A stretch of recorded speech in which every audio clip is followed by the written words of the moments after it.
Bismillahirrahmanirrahim. Assalamualaikum warahmatullahi wabarakatuh. Salam damai sejahtera untuk kita semua. Perkenalkan, saya Yatman Irwadi, Magister Komputer, tenaga pendidik atau dosen Fakultas Teknik Universitas Muhammadiyah Bengkulu.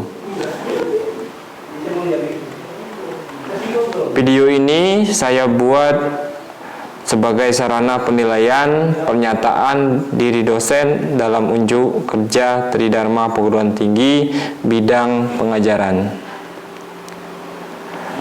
Sebagai seorang dosen, saya wajib melakukan Tridharma Perguruan Tinggi. Salah satu Tridharma Perguruan Tinggi adalah pengajaran. Salah satu mata kuliah yang saya ampuh dalam semester 2 di program Sistem Informasi Fakultas Teknik Universitas Muhammadiyah Bengkulu adalah perancangan basis data atau perancangan database. Perancangan database ini terdiri dari 3 SKS, terdiri dari 2 SKS teori dan 1 SKS praktek. Saya akan menjelaskan deskripsi singkat mata kuliah yang akan saya ampuh. Yang pertama yaitu pencapaian pembelajaran, materi pembelajaran, sistem pembelajaran, penilaian, dan metode pembelajaran dalam mata kuliah perancangan database. Capaian pembelajaran atau deskripsi mata kuliah perancangan basis data yaitu menjadikan mahasiswa yang handal dan mandiri dalam penguasaan materi tentang basis data, mampu memahami konsep basis data, melakukan perancangan basis data, dan mengimplementasikan basis data. Adapun materi dalam mata kuliah perancangan basis data. Yang pertama, konsep dari basis data itu sendiri. Materi ini menjelaskan tentang konsep dasar basis data, mulai dari definisi dan contoh data. Bagaimana data dipresentasikan, apa yang dimaksud dengan database, apa yang dimaksud dengan jenis database, apa yang dimaksud dengan software pengolahan database, apa yang dimaksud dengan sistem basis data, serta komponen dalam sistem basis data. Yang kedua, materinya Entity Relationship Diagram atau IRD. Pada materi ini dijelaskan langkah-langkah untuk merancang basis data dengan pendekatan IRD. Materi ketiga, optimasi Entity Relationship Diagram. Salah satu metode dalam perancangan database adalah IRD. Untuk menghasilkan IRD yang baik, perlu dilakukan optimasi. Optimasi IRD bertujuan untuk meningkatkan efisien dan fleksibilitas database yang dirancang. Materi keempat, implementasi IRD. Materi ini menjelaskan langkah-langkah untuk mengubah IRD menjadi relasi antar tabel. Yang kelima, normalisasi. Salah satu metode dalam perancang database atau basis data adalah dengan normalisasi. Pada materi ini dibahas bagaimana merancang database atau basis data dengan memperhatikan ciri tabel tidak normal. Materi keenam, langkah-langkah normalisasi. Salah satu metode perancangan basis data adalah dengan normalisasi. Pada materi ini yang dibahas adalah bagaimana merancang basis data dan merancang database dengan memperhatikan aturan dalam bentuk normalisasi. Materi ketujuh, MySQL, di mana materi ini akan membahas tentang cara pembuatan database dengan menggunakan software MySQL dengan memanfaatkan SAMVivi.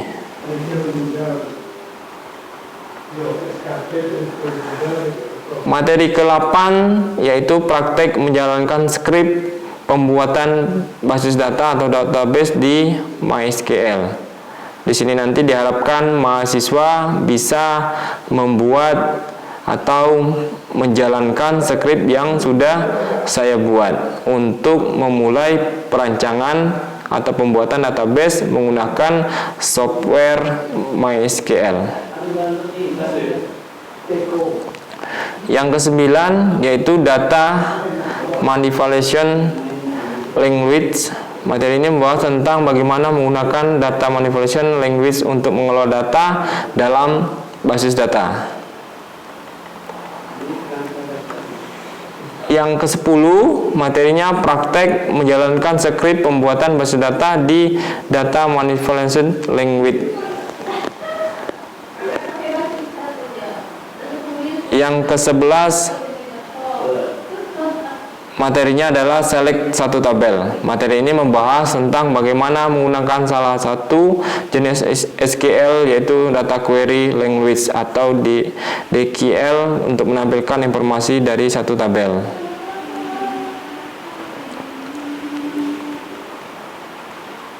Itu tadi materi-materi yang akan saya sampaikan pada mata kuliah perancangan basis data di semester 2 Prodi Sistem Informasi.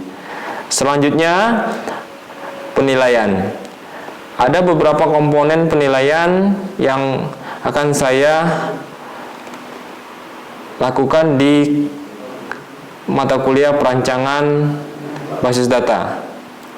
Yang pertama, komponen performa keaktifan, kehadiran sebanyak 20%. Yang kedua, tugas sebanyak 30%. Nanti tugasnya dibagi ada 6. Jadi satu tugas mahasiswa bisa mendapatkan 6%. Yang kedua, komponen UTS yaitu sebanyak 20%. Yang terakhir, UAS atau ujian akhir semester sebanyak 30%. Itu komponen penilaian yang akan saya lakukan di mata kuliah perancangan basis data.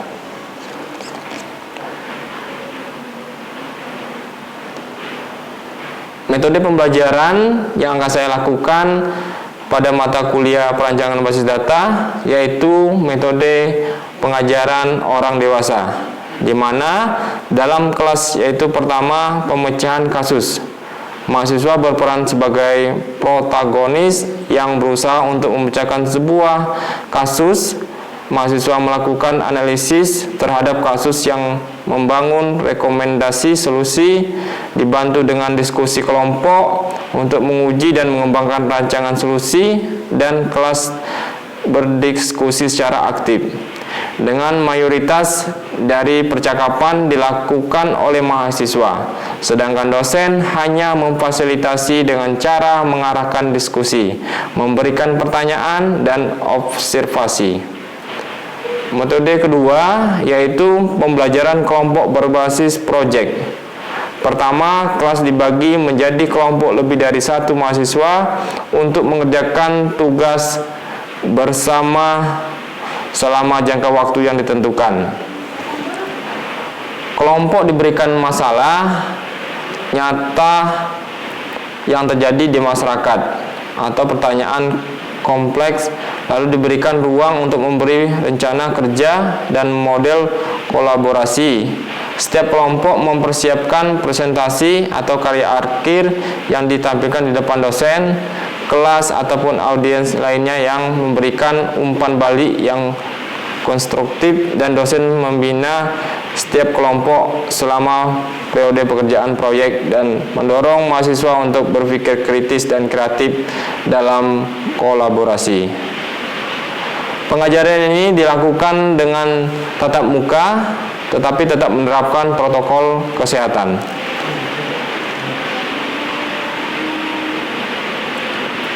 Demikian deskripsi singkat dari mata kuliah yang saya ampu semester ini, yaitu perancangan basis data. Selanjutnya saya akan menampilkan video pengajaran pada pertemuan kedua di salah satu kelas yang saya ampu, yaitu perancangan basis data. Atas perhatiannya saya ucapkan terima kasih. Wassalamualaikum warahmatullahi wabarakatuh. Bismillahirrahmanirrahim. Assalamualaikum warahmatullahi wabarakatuh. Waalaikumsalam warahmatullahi wabarakatuh. Alhamdulillahirrahmanirrahim. Pada pagi hari ini kita diberi kesehatan dan kesempatan sehingga kita pagi hari ini bisa melaksanakan perkuliahan ke pertemuan kedua. Betul nggak kedua? Betul ya, yang kedua. Nah, sebelum itu kita memulai mata kuliah pada hari ini, yaitu mata kuliah perancangan database atau basis data. Kalau database sama basis itu sama sebenarnya, tapi penyebutannya aja yang berbeda. Itu ya, paham ya? Nah, sebelum kita memulai, supaya kita mendapatkan manfaat dari Allah Subhanahu wa taala dan kita dilancarkan dalam proses belajar dan mengajarnya, kita berdoa terlebih dahulu. Berdoa mulai. Allah, amin. Oke, gimana kabarnya anak-anak hari ini? Sehat ya? Semangat. Sebelum Bapak memulai memberikan materi, Bapak ada game terlebih dahulu. Silakan berdiri yang depan aja. Kemarin Bapak sudah membagi kelompok ya? Ya, hari ini kita akan mempresentasikan materi yang Bapak berikan. Betul nggak?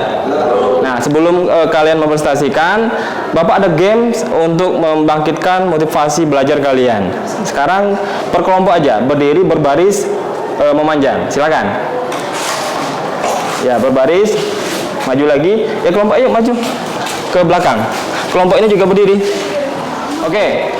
Letakkan tangannya ke pundak teman yang depan. Oke. Bilang sama temannya, "Hai kawan. Hai kawan. Jadilah orang yang sukses. Maka dari itu, sungguh-sungguhlah belajar. Janganlah malas-malasan. Berbalik ke arah sana badannya. Pegang pundak temannya yang paling depan. Hai kawan. Janganlah ngomongin saya. Ayo kita sama-sama. Saling belajar mengajar supaya kita sukses semuanya. Ditepuk pundak temannya. Hai teman. Hari ini kita kuliah bersama. Di kemudian hari kita jadi partner bersama. Amin. Tepuk tangan buat kita semua. Ya, silakan duduk. Oke, gimana perasaannya? Relax? Relax ya. Jangan sampai nanti hasil presentasinya tidak sesuai dengan materi yang Bapak sampaikan. Maka dari itu Bapak persilakan untuk kelompok 1 presentasikan materi yang telah Bapak berikan kemarin. Silakan. Siapa yang wakilin? Ketuanya? Oh, saudara ini ya, Cecep ya? Silakan, Cecep.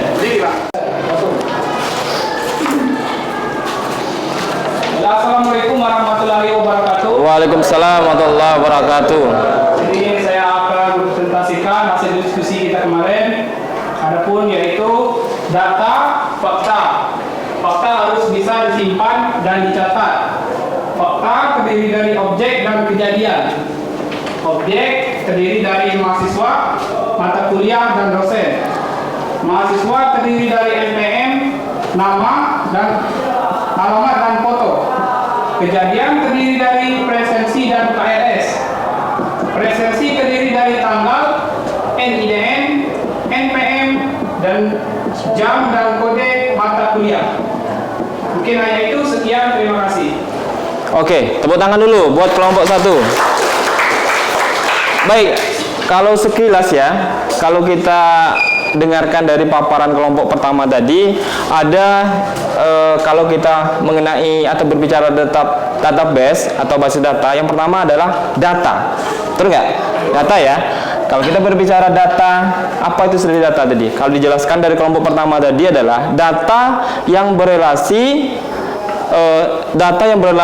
sesuatu fakta ya. Data itu jadi fakta ya, yang berelasi objek dengan kejadian. Nah, sedangkan fakta ini sendiri apa tadi bisa dicatat, betul nggak? Ya, bisa dicatat terus disimpan. Oke, bisa dicatat dan bisa disimpan. Contoh dari objek kalau di kampus kita adalah SIAKAD. Apa kalau SIAKAD? Sistem Informasi Akademik. Di sana ngapain yang kita butuhkan? Ngisi KRS, mata kuliah, apalagi bimbingan dan lain-lainnya ya. Kalau kita berbicara objek di sistem SIAKAD kita, pasti adalah mahasiswa, dosen, mata kuliah. Betul nggak? Betul. Nah, turunan dari mahasiswa tentu adanya alamat, NPM, sama foto. Betul nggak? Betul. Iya. Yang kedua, kejadian. Kalau kejadian itu yang sedang berlangsung ya. Seperti hari ini, nanti silakan absensinya jangan lupa ya. Bapak kirim barcode-nya ya. Nanti silakan isi absensinya, bikin hadir ya. Jangan mangkir. Kalau mangkir jadi alfa. Oke. Nah, kalau presensi tadi apa tadi? Ada kode ya. Kode MK, ada jam. Siapa lagi? Dosen ya. Apa lagi? NIDN dosen, tanggal bisa juga. Apalagi? Mata kuliah. MK mata kuliah tadi ya, ini ya. Ya. Oke. Ini yang dikatakan dengan kejadian. Oke, bagus pendapatnya kelompok 1, tepuk tangan lagi. Baik, selanjutnya ada kelompok kedua. Kami persilakan untuk mempresentasikan hasil dari diskusinya. Pada kelompok 2 dipersilakan. Assalamualaikum warahmatullahi wabarakatuh. Di sini kami dari kelompok 2 ingin mempresentasikan sedikit dari tugas kami kemarin tentang jenis-jenis penyimpanan data. Dalam penyimpanan data bisa berbagai bentuk format. Yang pertama, teks, angka, gambar, video, dan audio. Data ini akan dikelola. Kumpulan data ini disebut basis data atau database, atau kumpulan data yang saling berelasi. Bentuk database, kalau yang disimpan teks, desain, angka disebut database tradisional atau TD. Kemudian gambar, video, dan suara disebut multimedia database. Kemudian yang terakhir, informasi geografi termasuk peta di dalamnya tersebut database atau GIS. Mungkin itu saja presentasi dari Bapak. Assalamualaikum warahmatullahi wabarakatuh. Waalaikumsalam warahmatullahi wabarakatuh. Oke, Bapak bahas sedikit ya. Tadi kalau kelompok 2 mengatakan bahwa database itu ada penyimpanannya atau jenis-jenis database. Betul nggak? Kalau kayak teks itu seperti apa? Teks tulisan ya. Tulisan. Kalau angka huruf ya, huruf. Nah, kalau ini apa tadi dikelompokkan apa si Rizky? Kalau teks sama angka, database apa jenisnya? Tradisional. Database tradisional. Oke. Kalau dia dari gambar sampai ke audio, gambar, video, audio, multimedia database. Oke. MD ya. Artinya hampir semua sistem yang dibangun, baik itu berbentuk teks, angka, gambar, audio, video, itu bisa dikatakan ada apa? Itu ada dalam sistemnya ada database. Artinya baik dia sistemnya bentuk audio, gambar, video, pasti ada tempat penyimpanannya. Betul nggak? Betul. Nah, itu namanya dinamakan dengan database. Oke. Yang selanjutnya apa tadi? Ini GIS ya. GIS ini ada apa? Ada peta ya, petunjuk lokasi. Ini bisa dikatakan database GIS. Oke, dari kelompok 2 sudah bagus hasil presentasinya. Silakan kelompok ketiga. Terima kasih. Assalamualaikum warahmatullahi wabarakatuh. Waalaikumsalam warahmatullahi wabarakatuh. Saya akan mempresentasikan hasil kelompok kerja kami, yaitu tentang pengelompokan database. Database dikelompokkan menjadi 2. Pertama, transaksional database atau TD, dan data warehouse atau DW. TD atau data-data yang terkait dengan transaksi yang kita simpan, misalnya data penjualan, data KRS ADW, data yang besar kemungkinannya banyak berhubungan dari banyak unit. Adapun alat atau tools dalam membuat database yaitu Oracle, SQL Server, MyAccess, dan MySQL. Itulah presentasi dari kelompok kami. Dan ucapkan terima kasih. Assalamualaikum warahmatullahi wabarakatuh. Oke, tepuk tangan dulu.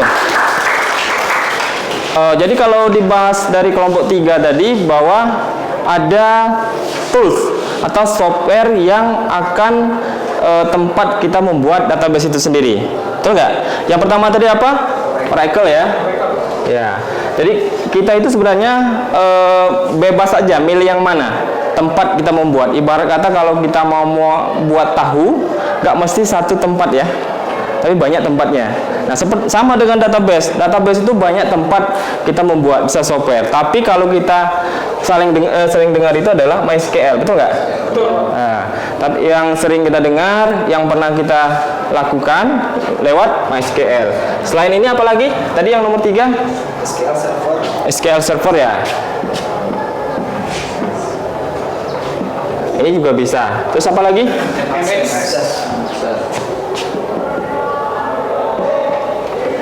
Itu ya, sampai P. Nah, dari kelompok 1, kelompok 2, kelompok 3, ada pertanyaan nggak dari kelompok pertama bertanya dengan kelompok kedua? Kelompok kedua bisa sebaliknya untuk menanyakan kira-kira yang belum paham bagian apanya, atau bagi yang lainnya silakan ditanyakan dengan kelompok yang dituju. Nanti Bapak akan menengahi dari diskusi kalian. Silakan Asep, Cecep ke siapa? Kelompok siapa? Mungkin yang lain. Ya, yang lain. Ya. Si Pedro, apa yang ditanya dari kelompok 2? Kelompok 2 tentang penyimpanan dan jenis-jenis pengelompokan dari database itu sendiri. Apa yang ingin tanyakan dari kelompok 2? Assalamualaikum warahmatullahi wabarakatuh. Waalaikumsalam warahmatullahi wabarakatuh. Saya dari satu akan bertanya ke kelompok 2. Tadi kan dibahaskan mengenai sistem database. Nah, bagaimana menguji database itu dan codingnya sehingga sistem berjalan dengan baik? Oke, kelompok kedua ya, silakan. Saudara Rizky atau teman yang lain bisa menjawab atau diwakilin oleh Rizky. Silakan Rizky menanyakan bagaimana pengujian database itu baik dan tidaknya. Dengan menggunakan optimasi query. Optimasi query. Oh ya, berarti kita bisa mengecek database yang kita buat itu dengan mengecek query-nya. Apa itu query? Query itu perintah. Perintah ya. Sebelum Bapak masuk ke ruangan kan ada query-nya. Apa query-nya? Saya menyuruh komtinya kalian untuk mengambil kunci, silakan buka ruangannya, silakan hubungin temannya. Nanti ketika Bapak masuk kelas, kalian sudah standby di ruangan. Itulah namanya query. Query itu perintah. Nah, untuk menguji query ini, kita akan menjalankan yang namanya select misalkan. Select kita ingin menayangkan NPM. Kita masukkan NPM kita. Berapa detik informasi itu muncul? Itu bisa kita uji lewat query. Misalkan kita pengen informasi yang kita butuhkan itu nggak lama-lama ya. Satu klik satu informasi. Pengennya gitu ya. Nah itu. Oke. Selain dari penjelasan ini tadi, sebenarnya ada keuntungan, betul tidak? Keuntungan dari basis data atau database ketika kita menggunakannya. Apa kira-kira, Cecep, keuntungan? Ada yang pertama yaitu Apa? sistem informasi, contohnya sistem informasi bank. Iya, terus? Pertama yaitu multiple user. Oke, jadi multi-field user ini adalah kita banyak mendapatkan informasi di bank. Oke, yang kedua, siapa? Heru? Keamanan data. Oke, jadi maksud dari keuntungan database itu keamanan data. Artinya gini, jadi ibarat kata kalau kita punya arsip, gudang arsip ya, jadi arsipnya itu kertas semua, itu enggak? Nah, artinya bisa nanti keamanan datanya bisa kebakaran, bisa yang lainnya. Tapi kalau menggunakan database, insya Allah datanya tidak memakan tempat, tidak juga susah dicari. Itu maksudnya keamanan data. Selanjutnya, Faisal. Kelengkapan data. Bapak bilang tadi. Jadi informasi yang kita butuhkan, misalkan Bapak pengen cari nama Cecep, informasinya lengkap, mau foto, biodata lainnya harus lengkap. Bapak cukup memasukkan NPM ya. Nah, itu namanya kelengkapan data. Artinya Bapak nggak mesti masukkan nama Cecep atau alamat yang lain. Bapak cukup memasukkan nomor pokok mahasiswa Cecep. Terus yang selanjutnya apa? Kemudahan dalam mengontrol data. Kemudahan dalam Mengontrol data. ya, betul. Jadi database itu bisa diintegrasikan. Paham ya? Diintegrasikan itu artinya data fakultas teknik tidak mesti dia harus minta di fakultas teknik. Data di baku tidak mesti kita minta di baku, tapi kita cukup satu tempat dia terintegrasi ke seluruh unit. Betul nggak? Kalau siakat itu kan sudah terkoneksi semua kan? Mulai dari fakultas, baku, akademik, betul nggak? Nah, itu maksudnya dari situ ya. Terus yang selanjutnya aplikasi. Nah, ini yang paling penting. Database itu bisa digunakan menggunakan aplikasi, bisa Windows, bisa komputer ya, bisa apa lagi? HP atau apa namanya? Android. Nah, bisa menggunakan aplikasi website. Paham ya? Nah, di website itu kan harus ada database-nya. Terus aplikasi perhitungan itu harus ada database-nya. Terus kayak WhatsApp, media sosial ya, Instagram harus ada database-nya. Sehingga kenapa? Ini lagi tenarnya permasalahan misalkan kejahatan. Polisi bisa mengecek data medsos kita. Kenapa itu? Karena ada database-nya. Satu sisi pentingnya database itu bisa mengecek atau melacak jejak digital yang bersangkutan, yang bisa juga merugikan yang bersangkutan. Misalkan kalau merugikan ya itu bisa informasi yang lainnya bisa diketahui. Ada pertanyaan lagi? Sudah cukup? Paham semua ya? Jadi ketika kita berbicara database, kita akan melihat namanya data. Data ini adalah fakta yang berelasi objek dan kejadian. Fakta ini harus bisa disimpan dan bisa dicatat. Nah, dari objek ini contohnya kalau kita di UMB ya, seperti SIAKAD, Sistem Informasi Akademik. Nah, sini ada mahasiswa. Mahasiswa itu memiliki apa saja? Dalam sistem itu ada NPM, alamat, foto. Nah, terus yang kedua adalah berelasi dengan objek dan kejadian. Kalau kejadiannya yang sedang berlangsung, absensi itu kan tidak bisa hari ini pertemuan pertama, besok kalian mau absen, udah lewat ya. Apalagi Bapak kirim barcode-nya hari ini, barcode-nya itu cuma hari ini. Ketika kalian buka barcode-nya besok, maka dia tidak nyambung lagi. Itulah maksudnya kejadian presensi. Presensi itu kan ada tanggal, mata kuliah, dosennya siapa, kode mata kuliahnya apa, jam berapa kita mata kuliah yang kita ampuh. Nah, setelah selesai ini baru ada pengelompokan dari database itu sendiri. Ada teks, ada angka, database tradisional, ada gambar, audio, video, multimedia database. Ada peta dan lain-lainnya, bisa dikatakan GIS. Nah, software yang untuk membangun database itu ada Oracle, ada MySQL, ada SQL Server, ada apa lagi? SAMVV. Terus ada keuntungannya, betul nggak? Betul. Mungkin kalau tidak ada pertanyaan, masih ada pertanyaan? Bapak akhiri, mudah-mudahan kita selalu diberi kesehatan sehingga kita bisa bertemu di pertemuan kedua. Untuk tugas selanjutnya cukup hari yang pertama ya. Nanti ketika pertemuan ketiga, pada saat pertemuan ketiga nanti Bapak akan memberi tugas. Tapi Bapak materinya akan jelaskan dulu. Setelah Bapak jelaskan materinya, nanti akan diberikan tugas sama kalian. Sistemnya sama. Sistemnya nanti berkelompok. Silakan pecahkan masalahnya. Nanti setelah kalian dapatkan solusinya, baru dipresentasikan di depan kelas. Paham ya? Kalau tidak ada, kita Bapak akhiri. Assalamualaikum warahmatullahi wabarakatuh. Oke.